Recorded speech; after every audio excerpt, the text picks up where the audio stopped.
This is what's happening right now. Tornado watch in effect for Memphis and Shelby County, also for West Tennessee and for eastern Arkansas. Now, this is the first tornado watch that's been issued. It's in effect until 11 p.m. But we're going to get another watch that's expanded for the rest of the Mid-South, and that's likely going to go later into the night as well. So if you're not in this watch yet, you're going to be later. We just expect the storms to happen mainly overnight across the Mid-South. Now, just as a reminder, watch means to watch out. Storms could produce severe weather over the next few hours. It does not mean they're happening now. That is what a warning is for. We don't have any of those yet. The watch just saying, hey, let's keep an eye on this. Again, if you're not in there yet, you're going to be in that watch likely a little bit later on. Here's kind of the rundown. We're expecting strong storms overnight tonight. Some could start to develop this evening. In fact, I think we're seeing some now. We'll get to the radar soon. But the biggest round of storms is likely going to be overnight, closer to midnight. Then we have more storms tomorrow evening between 3 p.m. and midnight. I still think wind and hail are the biggest concerns with either round of storms. But with either one, we also cannot rule out an isolated tornado somewhere. Now, tornadoes are not going to happen in every storm. And I always like to remind you of this because I grew up with storm anxiety. It's the reason I picked this job. I used to be terrified of storms. And I know that T word, tornadoes, scares a lot of people. A lot of us have PTSD. We've dealt with severe weather before, and that tends to get people worked up. The best advice I can tell you is to be prepared, not scared. If you're watching this and you know what's coming and you have a way to get weather alerts, you're already more prepared than most people are. So you're already ahead of the game. Know that it's a possibility, know where your safe place is, and know what to do if a tornado warning is issued. Other than that, though, keep in mind tornadoes are usually not that big. Most tornadoes are like a football field across width-wise. So we could have 100 tornadoes on the worst day, and the odds of you specifically getting hit by one are slim. If you're going to see severe weather, it's more likely going to be high wind gusts or hail. Not to say a tornado can't happen. I don't want you to throw the threat in the trash can, but I don't want you to be too worked up about it, right? Pay attention to it, know what to do, and know that it's a possibility. That's what I'm going to say about that. Get to the cameras outside right now. Got some clouds. Most of the day was pretty cloudy here in Memphis as we look toward East Memphis and Clark Tower. Flag flying around quite a bit. I imagine somebody's going to get that down here soon. They usually take the flag off of Clark Tower pretty early when we start to see these thunderstorms coming in. 81 the current temperature, breezy southwesterly winds. Look at the dew point, almost 70. When that dew point gets to 70, starts to feel muggy, and that's kind of the zone that we look for. Storms love that warm, humid air. It helps them grow really tall really quickly. So when we get the dew point that high, we're kind of in an environment that's primed for severe weather. Of course, the winds helping to bring in some of that warm, moist air from the south. Gusts have been up to about 35 miles an hour today. Now, most of us have been dry. The radar's been pretty clear. We've been saying that most of the storms were going to happen overnight, but we are already starting to see a couple of storms pop up. We've been waiting for the first couple of rain showers, and then those rain showers are going to have the potential to turn into stronger thunderstorms. Down in the Delta, we're starting to see some of those first showers develop. Let me put a loop on this for the last 2 hours, and you can see just how quickly those storms started to fire up. Really, in just about the last 15 minutes or so, it went from a couple of sprinkles to now a couple of thunderstorms and some rumbles of thunder. I'll turn on the lightning in here. A couple of strikes down there in northern Coahoma County, northern Quitman County, all moving to the north and east. So we'll see if these continue to intensify. These could do a whole lot of nothing and just kind of fizzle out, or these could turn into some stronger storms. So we'll watch carefully. National Weather Service did just put out a special weather statement for this storm. It's kind of one level below a severe thunderstorm warning. It's more of just like a, hey, heads up, we're watching this. Could be some small hail in here. That's another thing today. We are in an environment that is ripe for hail. We have those big towering thunderstorms that go up very quickly. And what happens is the rain gets caught up in that updraft. It goes above the freezing level where temperatures are below freezing way at the top of the cloud. It produces hail. That's what's going to happen in a lot of these thunderstorms. So if you can park under a carport tonight, I would advise doing that, or in the garage, because a lot of these storms could produce some hail. I'll read you the bulletin on this special weather statement here. Producing some small hail, half-inch hail, moving northeast at 40 miles an hour. By the way, the threshold for a severe thunderstorm warning to be issued is 1 inch hail. So we're halfway there. If this thing keeps growing, we could get a thunderstorm warning that comes out. No sign of any rotation on this or anything, but it is just the first storm that could be a little stronger. Also some showers near Tunica, Senatobia in the next little bit. A little shower not far from Nesbitt and Hernando. Any of these could become stronger storms, but it's not a guarantee that they do. I think that's the one we have to watch here for the next little bit. We are in that severe weather risk like we've been talking about, but the highest risk is up to our north. St. Louis, Missouri over to Illinois. They're in a level 4 out of 5. That's getting toward the high end of the scale. Coming up, we're going to check in on our sister station in St. Louis. We're just going to dip into their coverage in a bit and listen to what they have going on, just kind of see what's going on in other parts of the country as well.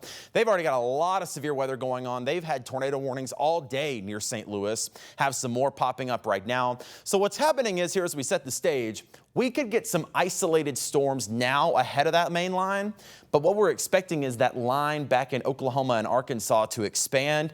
That's what's going to be coming in overnight tonight. So yes, there could be a couple of storms early, but I think the bigger threat is going to be, again, in the overnight hours. But from now through 3 a.m., make sure you're watching the weather. Spotty severe thunderstorms, they won't happen everywhere. Some of you won't see a drop of rain tonight.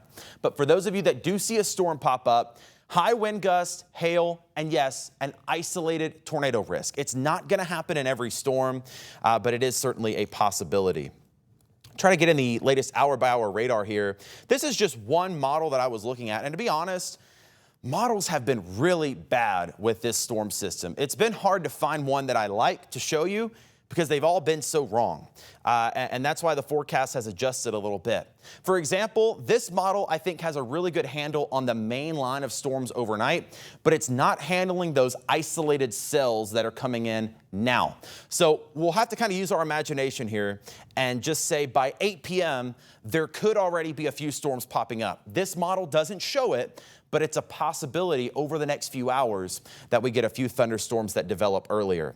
But you can also see, and this is what I think this model is doing a good job with, is that main line of storms that starts to come in by 10 or 11 p.m. into northeast Arkansas, Dyersburg, maybe 11 o'clock, and then closer to Memphis by midnight. So that main line comes in while most of us are asleep in the middle of the night. And again, notice it doesn't happen everywhere. North Mississippi on this model is dry. Not going to happen everywhere, but where storms do develop tonight, they certainly could be just a little bit stronger. This will all clear out by 3 or 4 in the morning. There you see 3 o'clock, 4 o'clock, 5 o'clock. So when you wake up tomorrow morning, we're going to be dry. But we have another round tomorrow afternoon and tomorrow evening. So overnight tonight, want to make sure you're watching the radar. I wouldn't stay up all night. Just make sure you have something that's going to wake you up in case a storm does pop up near you. Strong storms likely. Temperatures drop to about 68 degrees. Just as a reminder, you want to have multiple ways to get weather alerts tonight. Your phone is probably the best. Everybody has one. Go into your settings, notifications, make sure government alerts are turned on and that you sleep with your sound on. A lot of people turn it off. I get it. But just for tonight, just in case, if you need to get up and seek shelter, make sure you've got those phone alerts on. Weather radio is great. They're about 20 bucks at Kroger. Of course, TV and radio is great as well, but that's not likely to wake you up. You can tune into those once you wake up, but first you need something that's going to wake you up. A tornado siren will not wake you up unless you live maybe directly under it, which I don't think most people do. They try to put those away from people's homes. Sirens are made for people outdoors. They're not made to wake you up, and they're not made to be heard outside. So don't rely on those to wake you up. Also, my favorite method, phone a friend, because so many people are not on their phones. Maybe they don't have a cell phone. Always a good idea. If you know you're under a weather alert, call a couple of friends, make sure they know as well. Here's tomorrow. Again, most of the morning is dry, but I think storms start to develop tomorrow evening and tomorrow night. And I'm getting a little more concerned about tomorrow as well. Right now, a level 2 out of 5 severe weather risk tomorrow. I think the 3 out of 5 is probably going to be expanded, and not necessarily for tornadoes. I think hail and wind are going to be a really big concern for tomorrow. I want to go back to the hour-by-hour radar. I'm going to have to fast forward through today, which is what I just showed you. But I want to get to tomorrow afternoon and show you what happens. There's 11 a.m., so we're still dry. Notice as we get closer to about 4 or 5 p.m., we start to get these clusters of thunderstorms in Arkansas. Those will probably be moving into the Memphis area by 7 or 8 p.m. and then continuing into the overnight hours. Look at that line of storms in North Mississippi. That's where we could be talking about some damaging wind gusts. I can't rule out a tornado tomorrow either, but this to me looks like more of a hail and a wind concern. Notice it does clear out more quickly though. By 11 p.m. or midnight tomorrow night, that is pretty much out of here. So that's kind of our 2 rounds of storms that we're watching. We got one tonight, now through maybe 3 in the morning, and then another one tomorrow evening and tomorrow night. High wind gusts and hail are still my biggest concerns, but I cannot rule out a tornado. Again, it won't happen everywhere. It's not going to happen in every storm, but I want you to be aware of the possibility. Know your safe place, know how to get your weather alert. Everything's going to be okay. Rain chances do go down by the end of the week. Wednesday, Thursday, Friday, mostly dry. Very slight chance of a shower on Friday. I think most of it stays to our south. And then a very nice weekend. We've got Riverbeat Music Fest this weekend, so I guess that is a little good news. The rain's coming now, not likely to affect as much of the weekend. Again, very slight rain chance on Friday. Most of that stays away though. High of 69, much cooler too, 69 on Saturday, and then into the 70s with a mix of sunshine and clouds for Sunday. So overall, the weekend looks very nice. One good thing out of all of this is we are going to get some good rain out of this. Of course, we've been in such a bad drought lately. We really need the rain. Some of us could get lucky with 2 to 3 inches of rain, maybe a little less than that, but radar is indicating some decent rain totals over the next 7 days. 4 to 6 may be a little too high, but I think a good bet for everybody to at least get a couple of inches. Now, just a reminder for you as we go through the rest of the night, of course, if we do get severe storms, if we do get tornadoes, we will, of course, be on TV and covering that. But we can also do extended coverage on our app. So if you want to scan that QR code with your phone's camera and point it there at the code, that's going to take you to download our app, either for your phone or for your smart TV. You could download the app there, watch our news coverage. You can also just watch the radar anytime you want, which is really helpful so you can kind of track the storms yourself. You can also just search ABC 24 on your TV, on your smart TV or your phone. It's a totally free download. No cable or satellite subscription required. Again, 2 to 4 inches possible here over the next 7 days. So tonight we got round 1 of storms, isolated, not going to happen everywhere, but where they do pop up, they could be strong to severe. Tomorrow, another weather impact alert for the afternoon and evening. Strong storms could be severe as well with a wind and hail threat. Wednesday, Thursday, Friday look okay, mostly dry and cooler with highs in the 60s and 70s, just a slight rain chance Friday, but a very nice weekend, sunny and dry, 60s and 70s. And it looks like we will start next week, mostly dry as well.